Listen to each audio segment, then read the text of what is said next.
Sebelum saya menyampaikan sesuatu, saya ingin mengingatkan tentang sejarah masa lalu Republik ini sebelum berdiri menjadi Negara Kesatuan Republik Indonesia. Kata sejarah, Republik ini, negara ini dijajah oleh Belanda 350 tahun.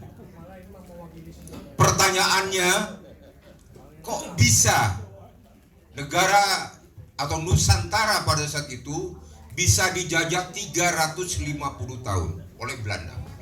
Berapa kekuatan Belanda masuk ke Republik ini, ke negara Nusantara ini? Hitungan daripada sejarah tahun 1932 bahwa tentara Belanda dibantu oleh orang-orang kita yang pro kepada Belanda sejumlah 30.000. Berarti 30 batalion itu adalah Londo Ireng. Ini harus diingat. 30 batalion itu hitungan sejarah 1932. Pertanyaannya, apakah setelah merdeka sampai sekarang Londo Ireng itu sudah tidak ada? Baik. Yang kedua, saya hanya mengingatkan begitu bahwa sebelum negara Indonesia NKRI ini kerajaan, maka dibentuklah panitia persiapan kemerdekaan yang mayoritas orang Islam. Pertanyaan saya, apakah orang-orang Islam yang mayoritas di Republik ini sudah menjaga Republik ini sedemikian rupa? Belum. Baik. Yang kedua, setelah Republik ini berdiri, maka negara berdiri harus ada yang mengelola. Maka dibentuklah itu namanya pemerintahan. Yang perlu diingatkan adalah bahwa bapak-bapak, ibu-ibu yang ada di pemerintahan bukanlah petugas partai, tetapi mereka adalah petugas rakyat. Saya ulangi, mereka adalah petugas rakyat. Kenapa saya harus mengulangi? Karena bapak-bapak yang ada di pemerintahan suka lupa. Kalau sudah duduk menjadi pejabat di pemerintahan, baik eksekutif, legislatif maupun yudikatif, sepertinya kalau kita akan datang menghadap seperti rakyat jelata yang tidak punya harga. Contoh soal, FPP TNI sudah 1 tahun lebih mengirim surat kepada DPR dan sebagainya. Tidak ada jawaban. Dengan 8 tuntutan. Baik. Selanjutnya, saya akan menyampaikan atau mengingatkan kepada Presiden Prabowo. Pada waktu beliau akan naik mulai dari pencalonan, berjanji banyak bahwa beliau akan berjuang bersama rakyat untuk kepentingan rakyat. Begitulah kira-kira. Beberapa hari yang lalu setelah peristiwa MBG, beliau berpidato lagi. Kata ayahanda saya, Profesor Sumitro, Prabowo, kalau kamu dalam keadaan bingung dan ragu-ragu, maka kamu harus segera ngambil keputusan yang pro kepada rakyat.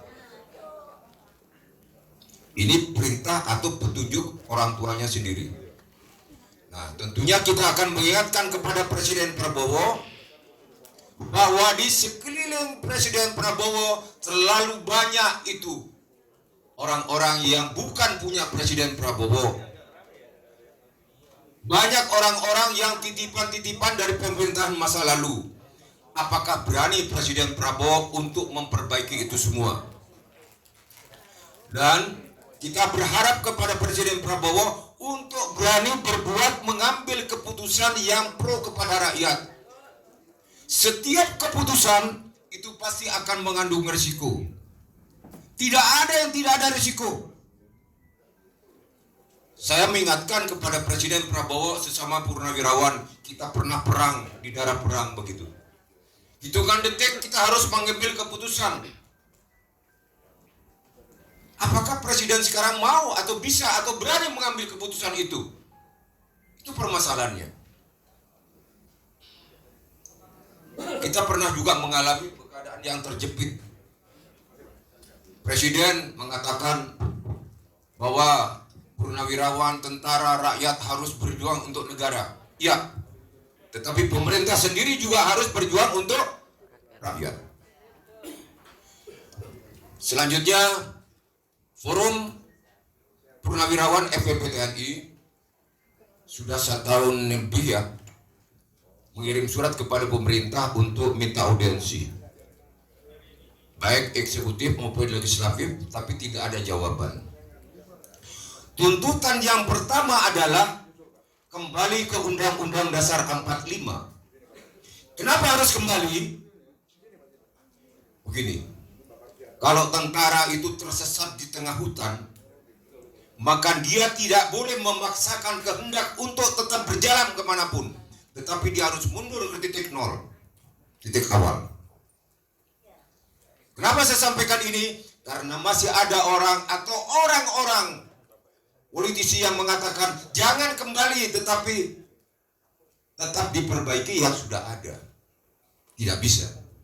Kata Profesor Kailan tadi disampaikan, 97% Undang-Undang Dasar 45 asli sudah dirubah. Jadi kalau mau diperbaiki, kalau yang dirubah itu hanya 5-10%. Ini 97%. Profesor Edi Suasono bilang 95%. Oleh karenanya, kita harus kembali ke UUD 45.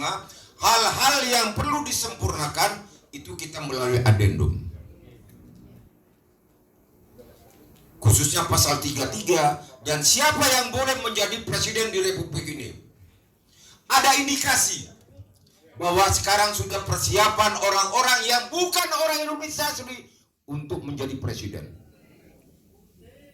Hancur negeri ini.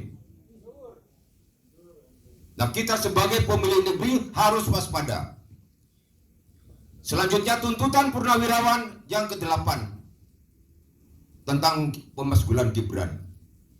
Jokowi langsung mengatakan, oh nggak bisa, itu pasangan dengan Prabowo. Betul, pada waktu mengajukan pencalonan betul pasangan dengan Prabowo.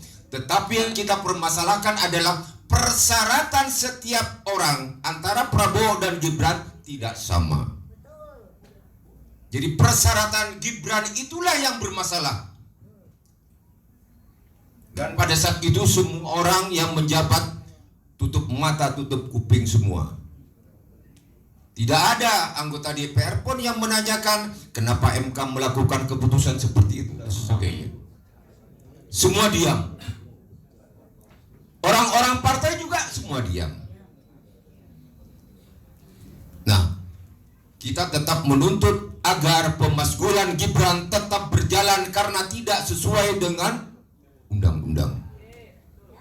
Yang ketiga, dalam tuntutan purnawirawan tentang hukum penegakan hukum. Yang berjalan sekarang adalah hukum itu baru tajam ke bawah, tidak tajam ke atas. Salah satu contoh yang paling menyolok adalah tentang tuntutan kemungkinan Jokowi tidak punya ijazah. Bukan saya katakan tidak punya jasa ya Pak Roya, karena masih belum ada keputusan hukum.